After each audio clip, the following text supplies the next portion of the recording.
In 1987, Joe Dante's adventure science fiction comedy Innerspace bombed at the box office. With a budget of $27 million, it only made $25 million in the US back, but was later, according to the director, a hit on video and has quite rightly a cult status today. It's a remake of Richard Fleischer's classic Fantastic Voyage from 1966. Isaac Asimov's very entertaining same-named novel was written after the screenplay. Because it was released 6 months before the movie, many people mistakenly believed that the film was based on Asimov's book. The novel has the same plot and is much more plausible. In this version, the traitor has a motive, and in the end no submarine is left behind. In 1984, Asimov was supposed to write a sequel that resembled the plot of Innerspace planned for 1987, about 2 submarines, a Russian and an US team, which then fight a kind of World War III in the bloodstream, with a lot of action and probably even more propaganda. Thankfully, the author rejected the storyline and published in 1987 his novel Fantastic Voyage 2: Destination Brain. Despite the title, the story, placed in the middle of the 21st century, has nothing to do with the previous novel or the movies. It's about a miniaturized submarine with an American protagonist who, not quite voluntarily, works successfully together with 4 Soviet crew members. The book is twice as long as part 1, but unfortunately not half as interesting. In 2001 there was also Fantastic Voyage Microcosm by a different author.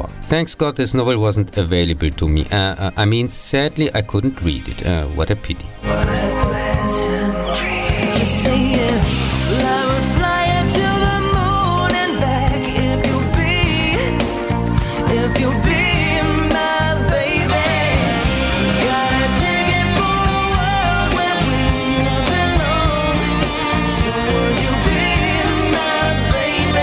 In 1966, Richard Fleischer takes the audience on a fantastic voyage. America and Russia have both miniaturization technology, but only one scientist, working behind the Iron Curtain, knows how to stay small for more than 60 minutes. When he tries to change sides, an attempted assassination leaves him in a coma with an inoperable blood clot in his brain. A team of miniaturized scientists in a submarine tries to repair it from the inside within 60 minutes.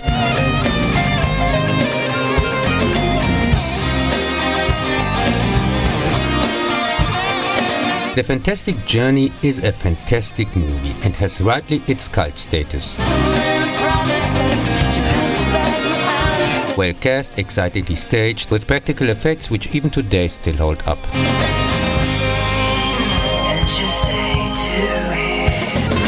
1967, a comic book retold this story. In 1968, there was also a same-named 17-part cartoon series, each 21 minutes. From my point of view, it has very little to do with novel or movie, which is why I stopped watching the Silly Crap after a few episodes. In the same year, there was also 2 same-named comic books, this time with the annoying clown cast from the TV series.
In 1977 came with The Invisible Enemy, the second Doctor Who episode from the 15th season with the 4th Doctor Tom Baker, another variation of the Fantastic Journey. It's also the first introduction of K9, the robot dog. The Doctor is infected by a virus, resulting in sending shrunken clones from himself and his assistant to fight it inside his body.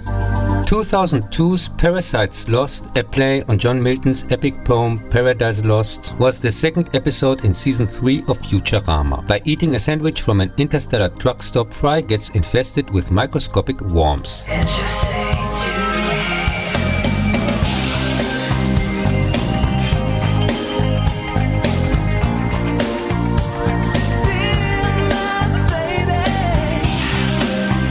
Farnsworth makes miniature robotic versions of the crew to take action against the invaders.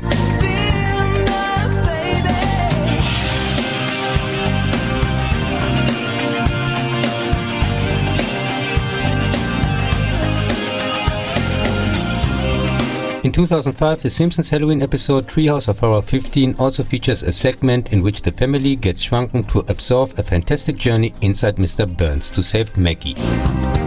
In a research laboratory, test pilot Tuck Pendleton is reduced in size in a submarine to be injected into a rabbit. During the experiment, the laboratory gets attacked and Pendleton accidentally finds himself in the supermarket employee Jack Potter. The soundtrack by Jerry Goldsmith contains not only the score but also songs like Cupid by Sam Cooke and Twisting the Night Away by Rod Stewart. And now she's waiting for the right kind of pilot to come. And she'll say I will fly you to the moon and back if you'll be my baby. Gotta take it for a world where we belong. So would you be my baby? Innerspace is one of the best action comedies ever made. Very well cast with a fast-paced and spectacular effects. Dante didn't just simply remake the original. Like Body Snatchers, The Thing or The Fly, he also successfully shifted the plot from the 60s to the back then present. All our friends will have been tried for treason and crimes that we never defined.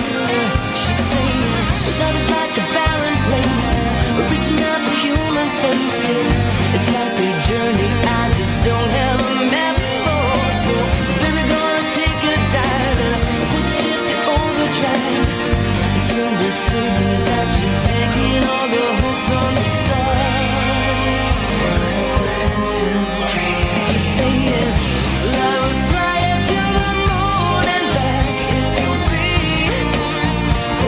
be my baby. Gotta take it for. In 1996, Vibeke Itzer's Norwegian fantasy movie Buddy Troopers aka Chasing the Kidney Stone was based on his same-named children's book from 1994. 8-year-old Simon shrinks himself to microscopic size in order to travel through his ailing grandfather's body to find out why he is ill. The movie has no disturbingly monstrous images or any showmanship. It depicts the body as a landscape in which people in fantastic costumes do their work. The cinematically imaginative, very well made picture got rightly multiple awards and belongs to the very rare demanding children's films that are also interesting for adults. Mom never loved that much, and Daddy never keeps in touch.